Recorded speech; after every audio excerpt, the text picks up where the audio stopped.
యువతరానికి అడ్డ మన భారతదేశం మొత్తం జనాభాలో 65% కంటే ఎక్కువ మంది 35 ఏళ్లలోపు వాళ్లే.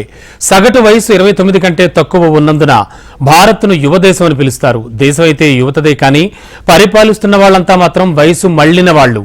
గత 20 ఏళ్లలో ఎన్నికైన ఎంపీల సగటు వయసును పరిశీలిస్తే ఈ విషయం స్పష్టంగా తెలుస్తుంది.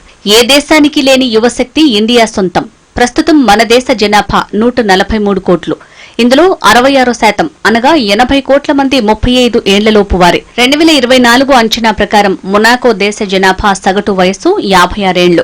Japan 49, Italy 48, Germany 46, France 42, UK 40, America 38 ఏళ్లుగా నమోదైంది.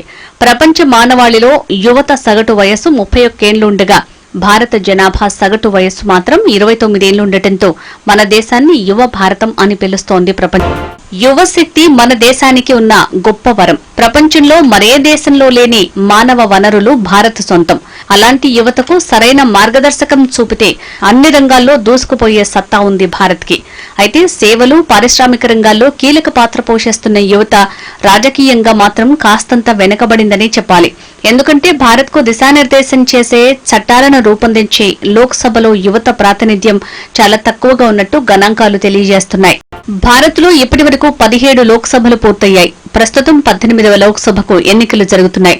1999లో 13వ లోక్సభ నుంచి 2019లో 17వ లోక్సభ వరకు ఈ 20 ఏళ్లలో ఎన్నికైన ఎంపీల సగటు వయసు 50 ఏళ్లు దాటింది. 2014-2019 ఎన్నికల్లో ఎంపీలైన వారి సగటు వయసు అయితే ఏకంగా 55 ఏళ్లకు చేరడం గమనార్హం. ఎంపీగా పోటీ చేయడానికి భారత రాజ్యాంగం నిర్దేశించిన వయసు 25 ఏళ్లే అయినా ఎన్నికవుతున్న ఎంపీల సగటు వయసు 55 ఏళ్లు తాకింది.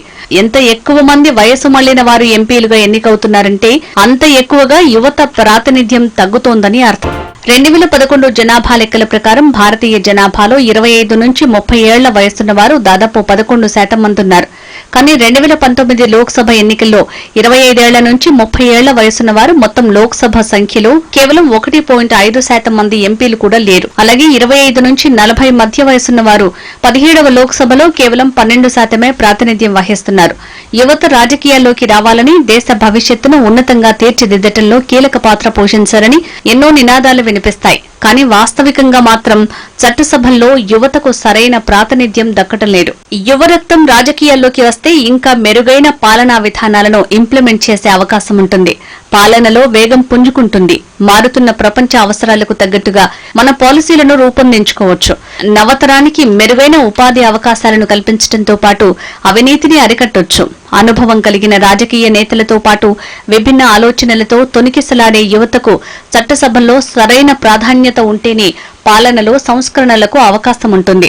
గతంతో పోల్చితే సమాజం పట్ల యువతలో చైతన్యం పెరుగుతోంది. ప్రజాసేవ చేయాలనుకునే యువత పెద్ద ఎత్తున రాజకీయాల వైపు చూస్తున్నారు.